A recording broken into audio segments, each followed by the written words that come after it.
Assalamu alaikum. Shin kuna son sanin yadda ake samun Indian Hausa kai tsaye da zaran ya fito kamar dai wannan fim na jikin wannan bidiyo?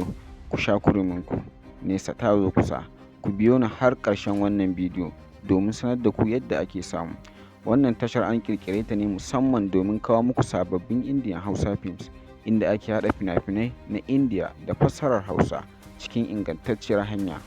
Idan kuna son samun cikakkun fina-finai ko tattaunawa da mu kai tsaye, abu na farko da za ka fara shine ka yi screenshot na wannan bidiyo, ka tuntuɓe mu kai tsaye zuwa WhatsApp ko Telegram ta hanyar number da za mu ɗaura a jikin screen ɗin wannan bidiyo.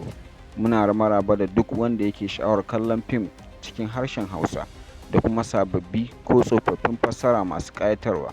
Kada ku manta, ka yi subscribe, ku danna ƙararrawa domin samun sababbin abubuwan da muke ɗaurawa a wannan tasha mai albarka. Mun gode.